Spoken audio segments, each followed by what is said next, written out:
How to change Facebook password if forgotten. Let's get started. First of all, launch a Facebook app, then navigate to the login page. Now go ahead and type in your email or phone number that is linked with your account, then click on forget password. Now type in your phone number or you can also use the email address. I'm going to use the email address. After you type in, click on continue. Now choose a way to log in. If you want to get code in the email address that is linked with your account, or if you want to use another device where your Facebook account is logged in to get the code. So I'm going to select email address. After you select it, click on continue.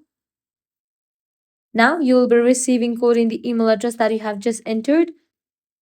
Go ahead and check the mail and then type in the code over here. After you type in the code, click on continue. You will be prompted to generate new password. After you type in, if you want to get logged out of other devices, check in for this option and then click on continue. And just with that, your Facebook password will be changed. So this way you are able to change Facebook password if forgotten. If this guide was helpful, do not forget to like, share and subscribe to our channel. Thanks for watching.